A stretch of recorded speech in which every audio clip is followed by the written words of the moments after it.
നമുക്ക് എല്ലാവർക്കും അറിയാം ടോണി ചേട്ടന്റെ അച്ഛൻ ഒരു അഡ്വക്കേറ്റ് ആയിരുന്നു. നമ്മളുടെ പ്രിയപ്പെട്ട മമ്മൂക്ക ടോണി ചേട്ടന്റെ അച്ഛന്റെ ശിഷ്യനായിരുന്നു. എന്നെ ഏറ്റവും കൂടുതൽ സഹായിച്ചത് ഇപ്പോഴല്ല, ആ കാലത്ത് എൻ്റെ സ്റ്റാർട്ടിങ്ങിൽ മമ്മൂക്ക തന്നെയാണ് റെക്കമെൻഡേഷൻ നടത്തിയതും.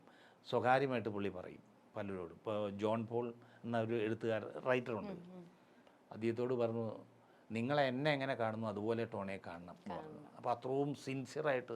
അപ്പോൾ ജോൺ പോളാണ് എന്നോട് ഇത് പറയുന്നത്. ജോൺ പോൾ എന്നോട് പറഞ്ഞു ഇങ്ങനെ മമ്മൂട്ടി നിങ്ങളെ ഭയങ്കരമായിട്ട് റെക്കമെൻഡ്. അന്ന് അദ്ദേഹം കത്തി നിൽക്കുക, യാത്ര, ഓളങ്ങൾ എന്ന് പറഞ്ഞ കുറേ വൻ സിനിമകൾ എഴുതുന്ന ആളാണ്. അപ്പോൾ ഒരു കോഴിക്കോട് ഷൂട്ടിംഗ് നടക്കുമ്പോൾ ജോൺ പോൾ പറഞ്ഞു നിങ്ങളെപ്പറ്റി മമ്മൂട്ടി ഭയങ്കരമായിട്ട് പറഞ്ഞിട്ടുണ്ട് റെക്കമെൻഡേഷൻ എന്നോട്. അപ്പോൾ അതിനത് പരിഗണിച്ചേ പറ്റൂ എന്ന് പറഞ്ഞു. പക്ഷേ എനിക്ക് ചെയ്യാൻ പറ്റിയിട്ടില്ല ഇതുവരെ. അത് ഓരോരുത്തരുടെ മൂഡാണ്, വിളിക്കേണ്ടത് ഓരോരുത്തരുടെ മൂഡാണ്. പക്ഷേ മമ്മൂക്കാന്ന് പറഞ്ഞ അല്ല, അധികം പറഞ്ഞല്ലോ അങ്ങനെ.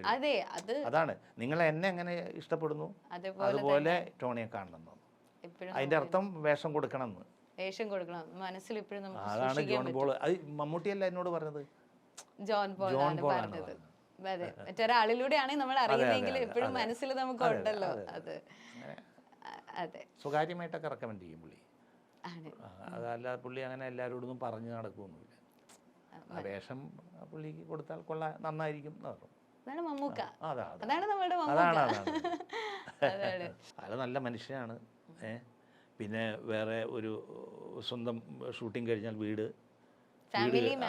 ഭയങ്കര ഫാമിലി മാനാണ്. പിന്നെ പ്രാർത്ഥന. അങ്ങനൊരു നട ഇനി മലയാളത്തിലുണ്ടാവുമെന്ന് എനിക്ക് തോന്നുന്നില്ല. പിന്നെ ഒരു പരോപകാരിയാണ്.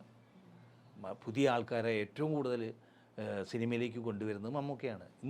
ഇപ്പോഴത്തെ ഏറ്റവും കൂടുതൽ പുതിയ സംവിധായകരെ കൊണ്ടുവന്നത് മമ്മൂക്കയാണ്.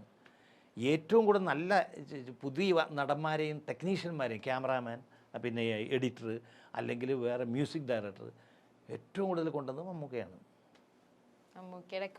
ക്വാളിറ്റിയാണ്. അതാണ് പുള്ളി എപ്പോഴും സിനിമയെ പഠിച്ചുകൊണ്ടേയിരിക്കല്ലേ ഇപ്പോഴും.